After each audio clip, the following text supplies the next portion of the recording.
Hello दोस्तों, नमस्कार।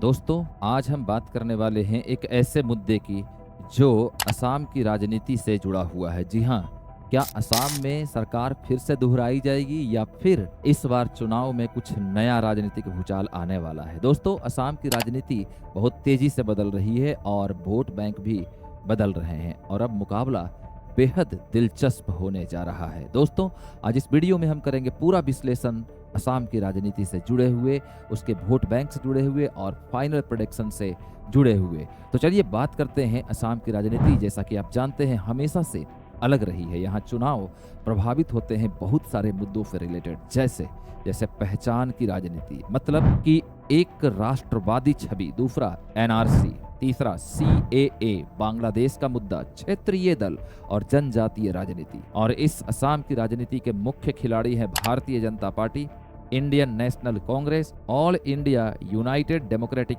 Front.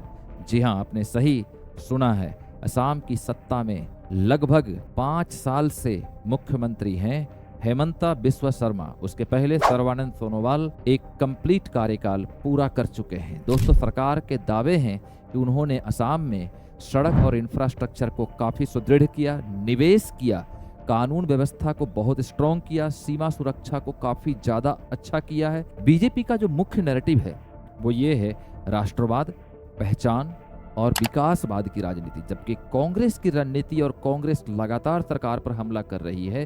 Congress के जो मुखिया हैं राहुल गांधी, उन्होंने असम में अपने लीडर भूपेन कुमार बोरा को उतारा है। कांग्रेस के जो प्रमुख मुद्दे हैं वो है महंगाई, बेरोजगारी, किसान और अल्पसंख्यक वोट। मतलब कांग्रेस की पूरी तरह से जो रणनीति है वो गठबंधन की राजनीति है, बीजेपी विरोधी वोटर्स को एक करना। और जबकि एआईयूडीएफ का जो रोल है, जिसके मुखिया हैं बदरुद्दीन अजमल की पार्टी, और ये कई सीटों पर गेम बदल सकती है। जैसे उनका जो मजबूत सीट है वो है लोअर असम, मतलब मुस्लिम बहुल क्षेत्र, जो कि धुबरी बेल्ट में है। तो चलिए हम समझते हैं कि एआईयूडीएफ अगर कांग्रेस के साथ आती है तो मुकाबला बेहद कड़ा हो जाता है। मतलब कुल सीटें अगर देखी जाए तो असम के विधानसभा चुनाव में टोटल 126 सीट है, जिसमें कि बहुमत लाने के लिए 64 माने 64 सीट लाना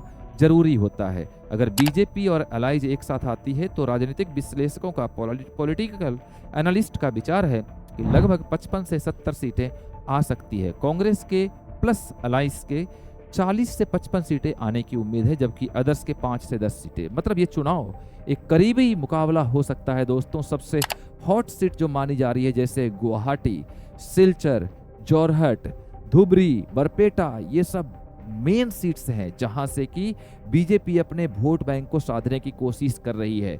मतलब शहरी वोट, हिंदू वोट और चाय जनजाति जो है बीजेपी का मजबूत और कोर वोटर माना जाता है, जबकि कांग्रेस मजबूत है मुस्लिम वोट, ग्रामीण वोट और जो ट्रेडिशनल वोटर्स हैं उसके थ्रू अपने वोट बैंक को साधने की कोशिश कर रही है। जबकि एआईयूडीएफ, जैसा मैंने अभी कहा, कि लोअर असम धुबरी में इन चीजों को भुना रही है। जबकि सरकार के खिलाफ जो मुद्दा है कांग्रेस का वो है बेरोजगारी का मुद्दा, महंगाई का मुद्दा और स्थानीय असंतोष का मुद्दा, जिसमें सीएए और एनआरसी आ रहे हैं। सरकार के पक्ष में जो मुद्दे हैं वो है मजबूत नेतृत्व, मोदी सरकार का नेतृत्व, जबकि विकास और संगठन। मतलब इसलिए ये चुनाव बहुत दिलचस्प है। बीजेपी, कांग्रेस और एआईयूडीएफ के बीच ये जो चुनाव है ये बहुत ही इंपॉर्टेंट है। लेकिन असम की राजनीति में आखिरी समय में सब बदल जाता है। दोस्तों, आप क्या सोचते हैं, असम में कौन जीत रहा है, बीजेपी या कांग्रेस? कमेंट में जरूर बताएं। वीडियो को लाइक करें, शेयर करें और सब्सक्राइब तो जरूर करें। धन्यवाद।